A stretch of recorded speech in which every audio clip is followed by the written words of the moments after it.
dia a todos. Obrigado pelo convite para estar aqui convosco.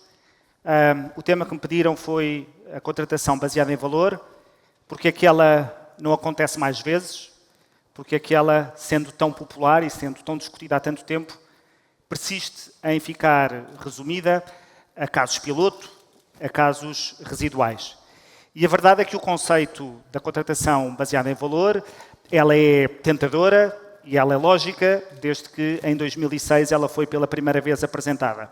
Como é que se pode discordar desta ideia de que o paciente tem que estar no centro das decisões e que todo o sistema deve funcionar pensando naquilo que é melhor para o doente, para o paciente, aquilo que lhe causa mais conforto e, se possível, para a comunidade e para o sistema. E, portanto, se é uma tese lógica, se é uma tese que merece tanta aceitação, por que razão é que ela demora tanto tempo a ser implementada? Num tempo em que já se fala de inteligência artificial, num tempo em que já se fala de medicina de precisão, por que razão, afinal, é tão difícil implementar a prestação de cuidados de saúde em valor em Portugal? Há várias explicações que são tipicamente dadas a este propósito e uma delas, é sobre ela que gostava de falar, diz basicamente o seguinte: não pode haver prestação de cuidados de saúde de valor porque a lei não deixa. No fundo, esta afirmação tem especificamente que ver com o SNS, tem especificamente que ver com as entidades públicas e tem particularmente que ver com a contratação pública. A lei não deixa. Temos de contratar pelo preço, temos de pôr todos os concorrentes em pé de igualdade, os contratos têm de ser contratos simples, não podemos fazer isto. E não há dúvida de que a prestação de cuidados de saúde, quando olhada da perspectiva de valor, tem alguns desafios. Pensemos na necessidade típica de uma entidade adjudicante definir aquilo que quer. Tipicamente, em Portugal, a contratação pública funciona mais ou menos desta forma. Estou a falar de improviso, mas já agora uso este exemplo. A entidade adjudicante decide que quer água, que precisa de garrafas de água, e diz ao mercado: quem é que me oferece garrafas de água ao melhor preço? Isto é tipicamente a forma de contratar das entidades públicas. Mas verdadeiramente o que está aqui em causa não é eu querer comprar uma garrafa de água, é eu ter sede. E aquilo que a entidade adjudicante deveria perguntar deveria ser qualquer coisa distinta. Deveria ser: eu tenho sede, quem de vós me resolve melhor o problema? E uns trarão garrafas de água, outros trarão fontanários, outros trarão outros produtos, outros trarão inovação para me resolver um problema. Ora, nada impede que, quando estejamos a contratar garrafas de água, façamos a pergunta ao contrário e digamos: eu tenho um problema, quem é que me ajuda a resolver este problema? Por exemplo, na Holanda, uma entidade pública, na área da saúde, queria facilitar a forma de fazer a limpeza das camas hospitalares e, em vez de contratar o serviço de limpeza, fez a pergunta: eu tenho este problema, gasto este dinheiro especificamente só em limpeza e de remoção e de revisão das camas, quem é que me pode resolver este problema? E várias entidades apareceram, apresentaram as suas propostas, ganhou aquela inspirada na robótica automóvel que conseguia fazer com que as despesas fossem menores e o tempo gasto nessa tarefa fosse menor. Se na Holanda se pode, aqui também. Porque o Código dos Contratos Públicos que temos é a transposição de uma diretiva, aliás, de duas, e essa mesma diretiva aplica-se também na Holanda. Portanto, nada impede que mudemos o foco de contratação. E por isso, também, na área da saúde, sobretudo na área dos dispositivos médicos, na área tecnológica, etc., a pergunta pode ser feita ao contrário. E sim, depois é necessário lançar procedimentos, e uma vez que saibamos qual é a solução que nos convém, lançamos então o procedimento. Uma outra objeção típica relativamente a esta matéria tem que ver com eu sou obrigado a utilizar critérios objetivos para escolher e avaliar aquilo que estou a comprar. Ou seja, se eu vou ao mercado comprar medicamentos, se eu vou ao mercado comprar dispositivos médicos, equipamento, eu tenho de encontrar um critério objetivo para pôr as propostas todas de igual para igual. Esta tese, que não tem sustentação legal, impede a contratação pública baseada em valor. Porque escolhe o preço ou outros critérios quantitativos, como descontos e prazos de entrega, como sendo o critério definidor para comprar. Ora, se só compramos pelo preço, então estamos a focar-nos no preço, não no doente. E se só focamos baseado na atitude da compra, daquele momento, estamos a deixar de lado toda a jornada do paciente. E já lá vou. Estava eu a dizer que nada obriga a que o preço seja o critério determinante. Nada obriga a que o preço seja sequer critério. Uma vez sustentado a razão de ser do preço não ser critério, não há obstáculo para que isso possa acontecer. Por exemplo, nada impede, aconteceu na Noruega, que para a aquisição de catéteres se tenha previsto que os finalistas do concurso estariam depois sujeitos a um período de testes em que o catéter seria avaliado pelo paciente e pelo pessoal médico, onde se vai avaliar a dor, o conforto, o tempo de utilização, o manuseamento, e ganhou aquele que obteve uma melhor classificação combinada entre preço, com certeza, e esta avaliação por parte dos pacientes e por parte do pessoal. Se o doente está no centro, e acho que todos estamos de acordo que está, por que razão é que nunca ouvimos o doente verdadeiramente quando fazemos compras para a área da saúde? E não pode ser porque a lei não deixa. A lei deixa. Não estamos habituados a olhar para a lei. Outra objeção, também típica, para impedir a contratação baseada em valor, diz respeito à ideia de que não é possível fazer contratos que durem muito tempo. A execução dos contratos baseados em valor pode durar muito tempo. Porquê? Porque aquilo que nós queremos garantir é o acompanhamento da jornada do doente e isso pode fazer com que a execução do contrato só possa ser vista há 5, 10 anos. E por isso existe esta ideia de que só podemos comprar coisas com um prazo máximo de 3 anos. Nada impede que o prazo de execução do contrato seja muito superior a 3 anos, desde que haja fundamento para o efeito. E haverá fundamento para o efeito se o objeto da contratação não for só a aquisição de um medicamento, ou a aquisição de um dispositivo, ou a aquisição de um serviço, mas a obtenção de um resultado. Isto é, eu quero trabalhar uma determinada população, uma determinada comunidade, quero atingir determinados níveis de resposta, ou de conforto, ou de cura, ou de intervenção nessa comunidade, e, portanto, preciso de tempo para atingir os meus objetivos. É a aquisição de um bem, mas é depois o serviço e a sua manutenção, para dar um exemplo. Nada impede que isto aconteça, ou seja, nada nos obriga a comprar medicamentos, dispositivos, produtos e depois desligar-nos do resto da execução, sobre se aquilo vai correr bem ou se vai correr mal. Pelo contrário, há até normas expressas que permitem que os contratos tenham uma duração superior e que, aliás, as entidades públicas possam pagar ou não pagar de acordo com a obtenção de determinado tipo de resultados. Ou seja, nada impede que haja uma repartição de riscos. A entidade pública diz, eu compro esse medicamento com base em determinado tipo de pressupostos e de calendarização de resultados, mas só pago se esses resultados forem obtidos. Só pago na medida desses resultados, na proporção desses resultados.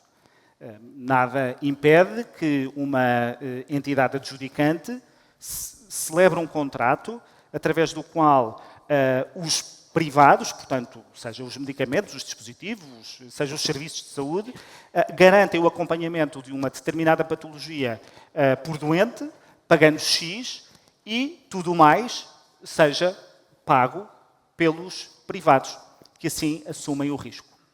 Também aqui não há um obstáculo a que isto se faça. Como também não há verdadeiramente nenhum obstáculo a que as entidades públicas façam o que é melhor para o doente. Não existe nada na lei, não existe nada no Código dos Contratos Públicos, não existe nada nas diretivas da contratação pública que digam o seguinte: as entidades públicas estão impedidas de fazer o que é melhor para o paciente. E qualquer entendimento legislativo com base nesta matéria, ele viola a Constituição. Se a lei não é o problema, por que é que a lei continua a ser um dos pretextos para não se avançar mais na prestação de cuidados de saúde de valor em Portugal, por parte das entidades públicas? Em primeiro lugar, porque é sempre fácil culpar a lei e o legislador. E, portanto, é uma desculpa fácil. É o chamado sitting duck. Mas há uma cultura de inércia e de replicação de contratos e procedimentos que vem de trás, que torna muito mais fácil copiar o caderno de encargos do concurso anterior do que criar qualquer coisa de novo. Portanto, existe aqui uma inércia que tem às vezes que ver com a simetria de informação. Por outro lado, existe, por conta de uma excessiva mediatização da contratação pública, o medo de contratar sem ser pelo preço. Sabemos nós todos, como cidadãos, como é que encaramos uma notícia que diga o seguinte: o Hospital A comprou o produto mais caro. Nenhum decisor público gosta de ficar associado a uma decisão destas quando ela é lida só pelo preço mais caro. Depois, se formos ler nas entrelinhas, o preço afinal não é o mais caro, porque é o que garante mais conforto para o doente, é o que evita que o doente volte ao hospital, é aquilo que evita reinternamentos, é aquilo que poupa ao sistema. Mas essas entrelinhas não aparecem na notícia que diz que uma entidade gastou muito mais do que o concorrente, que ficou em segundo lugar e que apresentava um preço muito mais baixo. Portanto, há também um label que cai sobre as entidades públicas que as incentiva a escolher por critérios o mais objetivos possíveis para que não seja possível questionar-se a sua integridade e a sua honestidade. E este fator dissuasor é muito relevante. Pode parecer algo mais psicológico, mas ele é relevantíssimo. E cabe-nos a nós, como sociedade, olhar para a contratação pública e, do ponto de vista da comunicação social, esse é um trabalho que tem que ser feito com uma perspectiva completamente diferente. Mas as maiores objeções e aquilo que verdadeiramente impede que a prestação de cuidados de saúde em valor se traduza nesta contratação tem a ver com a sua enorme complexidade.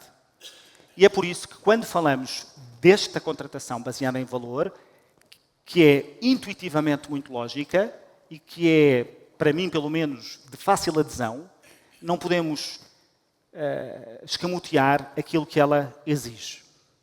Ela baseia-se na jornada do paciente, na ideia que temos de acompanhar o doente ao longo da sua jornada e, portanto, qualquer decisão, qualquer intervenção tem de ser lida à luz dessa jornada.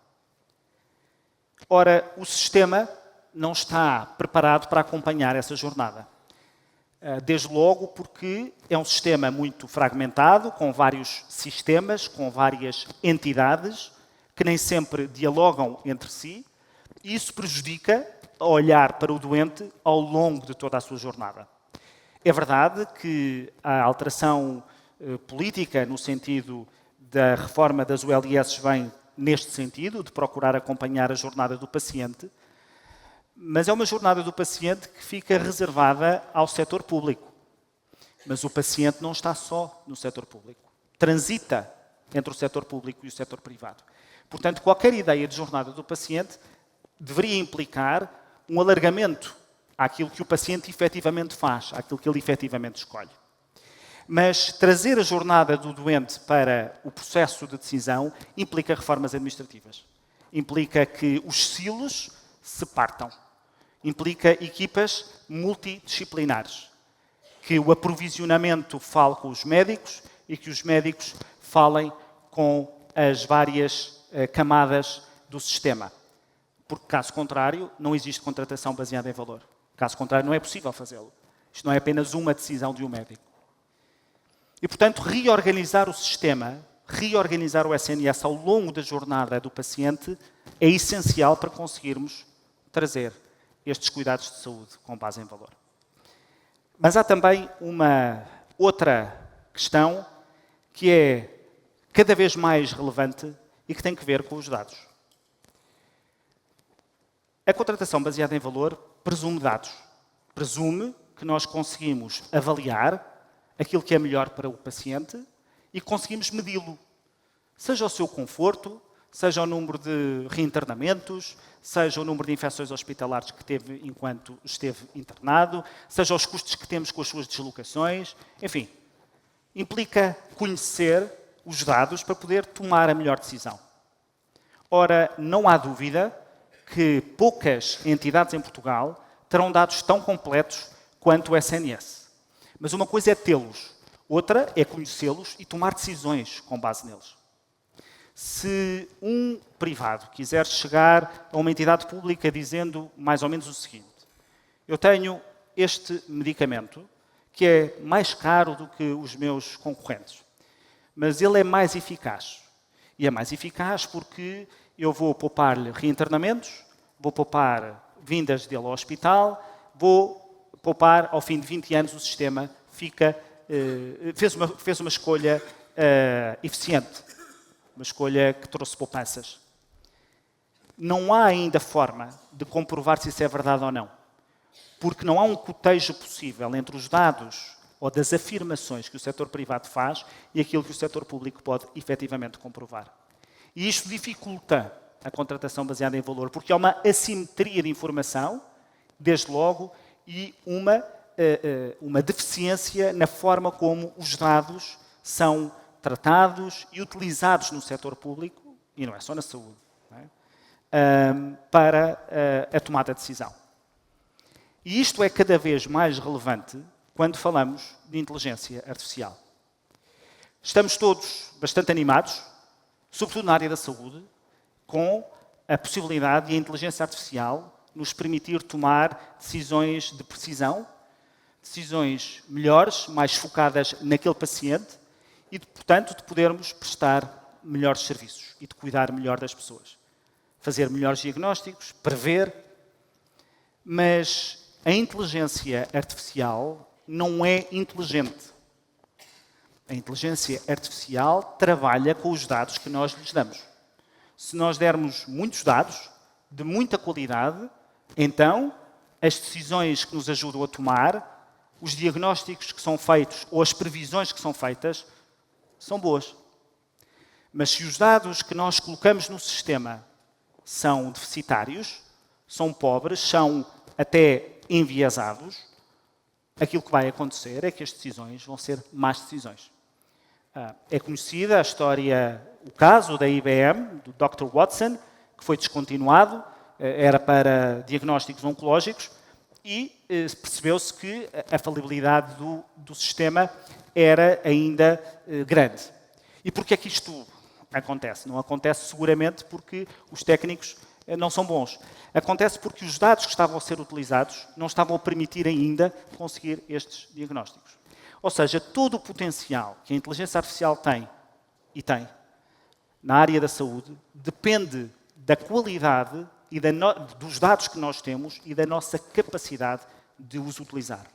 Caso contrário, podemos ficar com uma ótima possibilidade que ela não é concretizada. Talvez não tenhamos muito esta noção sobre a inteligência artificial, mas gostava de dar um caso que ele depois é transponível para a saúde, para terminar, já só tenho 27 segundos.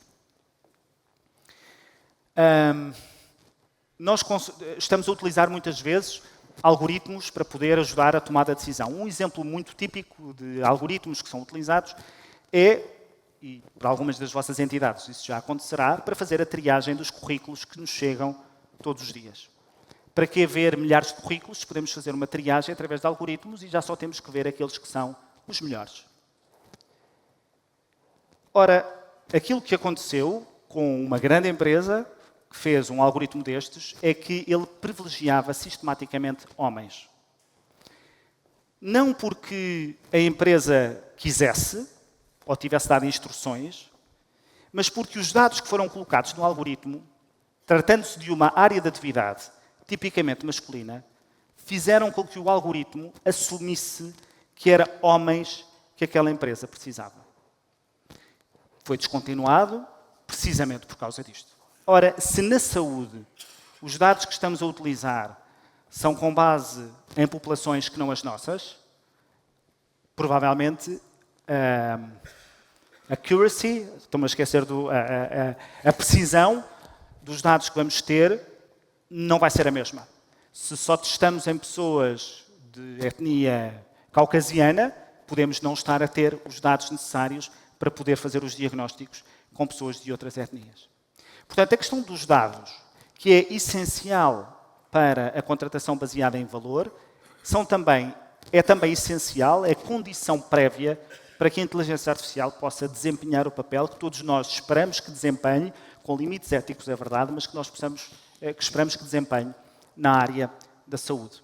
E por isso o repto, no sentido de querermos e termos prestação de cuidados de saúde baseada em valor, é que passemos a reorganizar o sistema, olhando para a jornada do paciente e apetrechando-o com os dados necessários para podermos tomar as melhores decisões. De caminho, isso vai nos ajudar a poder aproveitar melhor as possibilidades da inteligência artificial. Obrigado.